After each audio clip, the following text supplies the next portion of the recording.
شروع اللہ کا نام لے کر جو بڑا مہربان نہایت رحم والا ہے۔ نون، قلم کی اور جو کچھ لکھنے والے لکھتے ہیں اس کی قسم کہ اے پیغمبر صلی اللہ علیہ وآلہ وسلم، تم اپنے پروردگار کے فضل سے دیوانے نہیں ہو، اور بے شک تمہارے لیے بے انتہا اجر ہے، اور یقیناً تم اخلاق کے اعلی مرتبے پر ہو۔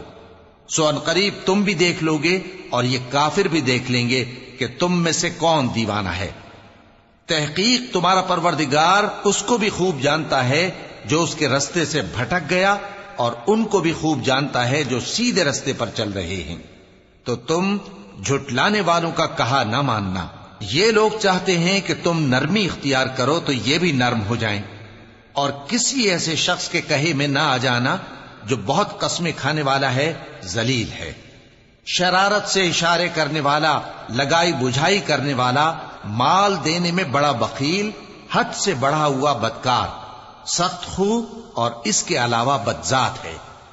اس سبب سے کہ مال اور بیٹے رکھتا ہے، جب اس کو ہماری آیتیں پڑھ کر سنائی جاتی ہیں تو کہتا ہے کہ یہ اگلے لوگوں کے افسانے ہیں، ہم ان قریب اس کی اونچی ناک پر داغ لگائیں گے۔ ہم نے ان لوگوں کی اسی طرح آزمائش کی ہے جس طرح باغ والوں کی آزمائش کی تھی، جب انہوں نے قسمیں کھا کھا کر کہا کہ صبح ہوتے ہوتے ہم اس کا میوہ توڑ لیں گے، اور انشاءاللہ نہ کہا۔ سو وہ ابھی سو ہی رہے تھے کہ تمہارے پروردگار کی طرف سے راتوں رات اس پر ایک آفت پھر گئی، تو وہ ایسا ہو گیا جیسے کٹی ہوئی کھیتی۔ پھر جب صبح ہوئی تو وہ لوگ ایک دوسرے کو پکارنے لگے کہ اگر تم کو کاٹنا ہے تو اپنی کھیتی پر سویرے ہی جا پہنچو۔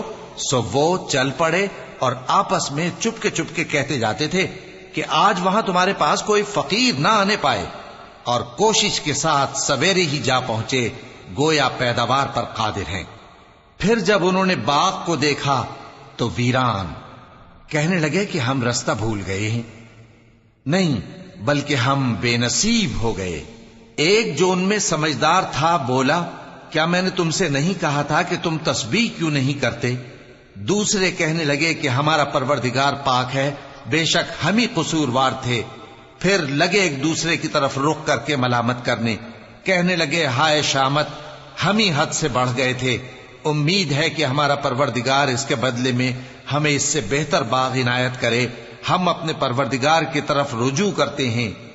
دیکھو عذاب یوں ہوتا ہے، اور آخرت کا عذاب سب سے بڑھ کر ہوگا، کاش یہ لوگ جانتے ہوتے۔ پرہیزگاروں کے لیے ان کے پروردگار کے ہاں نعمت کے باغ ہیں۔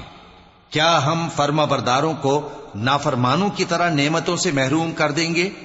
تمہیں کیا ہو گیا ہے؟ کیسی تجویزیں کرتے ہو؟ کیا تمہارے پاس کوئی کتاب ہے جس میں یہ بات پڑھتے ہو کہ جو چیز تم پسند کرو گے وہ تم کو ضرور ملے گی؟ یا تم نے ہم سے قسمیں لے رکھی ہیں جو قیامت کے دن تک چلی جائیں گی کہ جو کچھ تم طے کر لو گے وہ تمہارا ہوگا؟ ان سے پوچھو کہ ان میں سے کون اس کا ذمہ لیتا ہے؟ کیا اس قول میں ان کے کچھ شریک ہیں؟ اگر یہ سچے ہیں تو اپنے شریکوں کو لے آئیں۔ جس دن پنڈلی سے کپڑا اٹھا دیا جائے گا اور کفار سجدے کے لیے بلائے جائیں گے، پھر وہ سجدہ نہ کر سکیں گے، ان کی آنکھیں جھکی ہوئی ہوں گی اور ان پر ذلت چھا رہی ہوگی، حالانکہ پہلے اس وقت سجدے کے لیے بلائے جاتے تھے جبکہ وہ صحیح و سالم تھے۔ سو مجھ کو اس کلام کے جھٹلانے والوں سے سمجھ لینے دو، ہم ان کو آہستہ آہستہ ایسے طریق سے پکڑیں گے کہ ان کو خبر بھی نہ ہوگی، اور میں ان کو مہلت دیے جاتا ہوں، میرا داؤں بڑا مضبوط ہے۔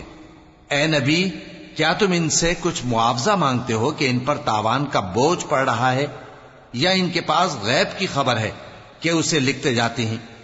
سو اپنے پروردگار کے فیصلے کا انتظار کیے رہو، اور مچھلی کا لقمہ ہونے والے یونس کی طرح نہ ہونا کہ انہوں نے اپنے رب کو پکارا جبکہ وہ دل ہی دل میں گھٹ رہے تھے۔ اگر ان کے پروردگار کی مہربانی ان کو نہ سنبھال لیتی تو وہ چٹیل میدان میں ڈال دیے جاتے مذموم حالت میں۔ پھر ان کے پروردگار نے ان کو برگزیدہ کر کے نیکوکاروں میں شامل کر لیا۔ اور کافر جب یہ نصیحت کی کتاب سنتے ہیں تو یوں لگتے ہیں کہ تم کو اپنی نگاہوں سے پھسلا دیں گے، اور کہتے ہیں کہ یہ تو دیوانہ ہے۔ اور لوگوں، یہ قرآن